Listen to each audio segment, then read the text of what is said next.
Hello, this is Dr. Eric Su. I'm a family physician. Been practicing in Bellevue, Washington since 2000, so been in practice for about 20 years. I'm not an epidemiologist, I'm not a statistician, but I do practice in the front line, taking care of my patients. And I also am a small business owner of my own practice for the last 15 years. So what I wanted to go over today was what we're all dealing with the coronavirus. It's been devastating. It's been crazy with all these recommendations and shelter in place, who can go out, who cannot go out. It's very, very mixed messages out there.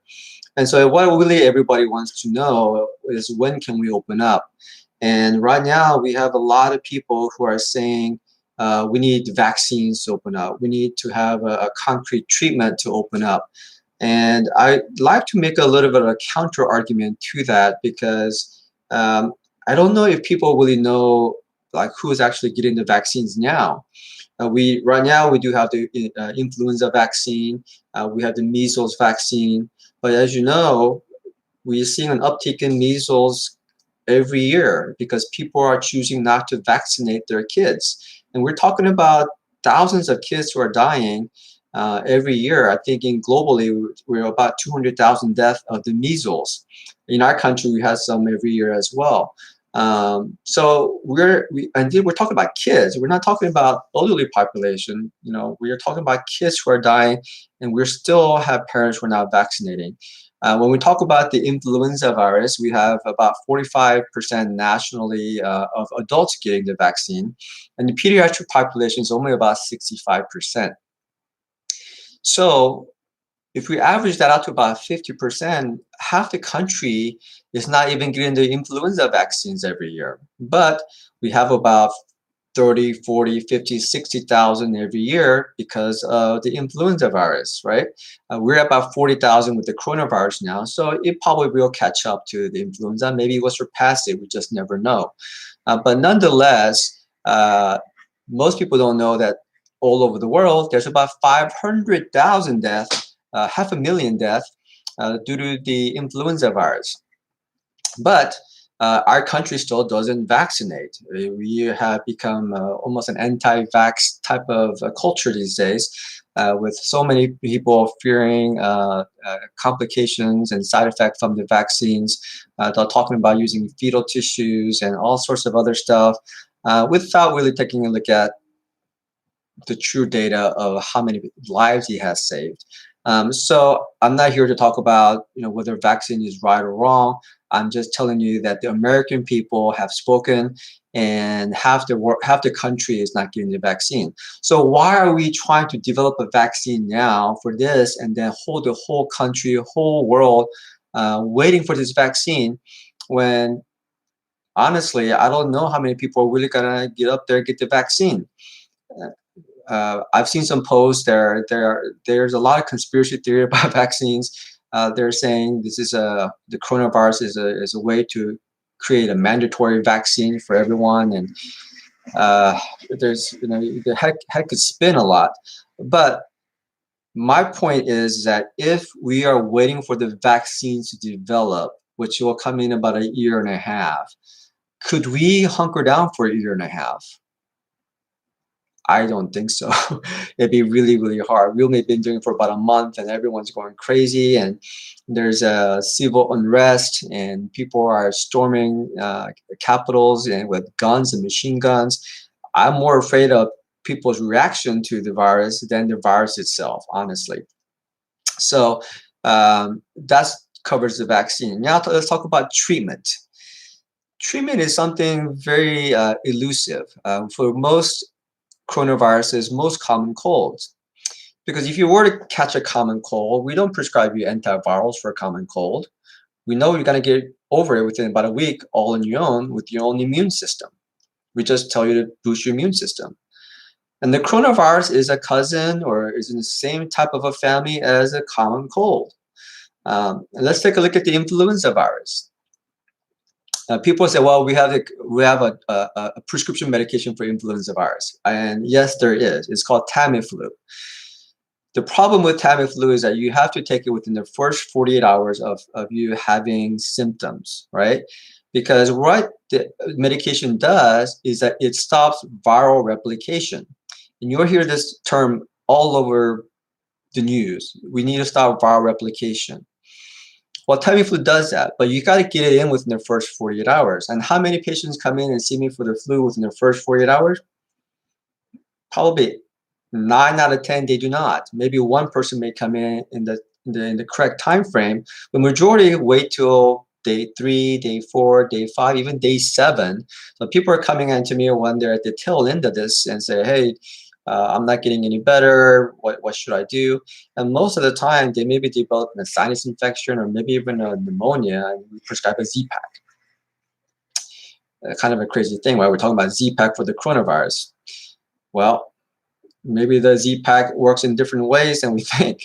But I digress. Sorry about that. I'm going back on the Tamiflu. So Tamiflu stops viral replication, right? So this is a viral membrane. Inside of it is DNA, RNA replication machines. It's like a Xerox copier. So when the virus gets into the cell and gets a hold of this replication machine, you're going to make a lot of viruses, right? It's like a Xerox copier. Let me make 1,000, 100,000 copies of the virus. Well, the cell can do that. And then the cell ruptures and releases all the virus back into the bloodstream or wherever, and then it infects more cells. So if Tamiflu is all it's doing is stopping the viral replication, please go look up viral replication. What stops viral replications? You'll see a lot of things out there. Vitamin A, vitamin C, high dose vitamin C in an IV drip stops viral replication. Vitamin D stops viral replication.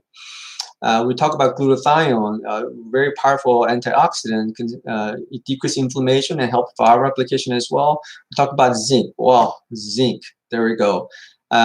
Zinc is a very, very powerful mineral that when it gets into the cell of the membrane where the DNA replication happens, it puts a big old screwdriver in there and it makes it not turn. And that stops the viral replication.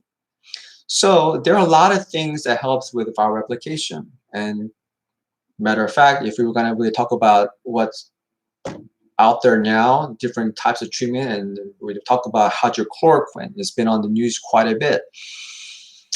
Even the doctors can agree hydrochloroquine is the right way to go, but I'll tell you what it does do. Hydrochloroquine, when you take it, it basically opens up the membrane, opens it up for the zinc to come in to the cell and put that big screwdriver in the viral replication machine. So hydrochloroquine is a doorman, opens the door. The zinc is able to get in there more readily and start the halt the viral replication. So if Tamiflu, all it's doing is stopping viral replication, and we call that a treatment medication, what can we call the other things that stops viral replication? A treatment medication as well. So what if it's a vitamin or a mineral, or if it's not FDA cleared to treat this particular disease, but if it helps to stop viral replication, would that not be considered treatment just like Tamiflu is? So my counter argument, vaccine. Half the country say they're not going to get it done. So why are we stopping the country to wait for a vaccine? The second, waiting for treatment. Well, Tamiflu got approved for treatment of influenza because it makes you recover 1 day faster. So if your influenza outbreak was going to be 7 days, getting on Tamiflu in the first 48 hours will reduce your flu-like symptoms to 6 days. So it saves you 24 hours. That's all it does. So if we are saying this is the treatment for influenza, and so we need to kind of come up with the same thing for the coronavirus that decreases the viral load or viral replication by 1 day, 24 hours, I would argue we have a lot of treatment that could save you 1 day of viral replication. So that's what I wanted to get everyone's this message out to everyone, to make sure that people are understanding not just what the media is saying. They're not really talking about what I just talked about was, well, vaccines and treatment. So we have to wait for vaccine and treatment before we can open up the economy. And I would say that's not the right way, because half the country is not getting it. We already have similar treatment plans to treat the coronavirus, just like Tamiflu would have treated influenza virus. So let's come up with a better game plan. Let's go back to the drawing board and figure out, are we making the right choices? Are we justified closing down the economy and closing down clinics and hospitals? Hospitals are suffering, guys. We basically have said you can't go to the hospital for surgeries, procedures, or most of the stuff unless it's urgent. But if you have the coronavirus, we are open, and that's the problem. Most clinics and hospitals are down 50, 70% on volume, and we are not going to survive this coronavirus pandemic if we continue to close down business and tell people to stay at home. So we need to come up with a better game plan, and we need to come up with a better way to track how we're going to open up, but it cannot be based on vaccinations and treatments. Okay, that is my personal opinion, guys. Again, I'm a family physician. I'm not an epidemiologist. I'm not a statistician. So this is my own personal view. I hope that makes any sense, and we'll talk to you soon.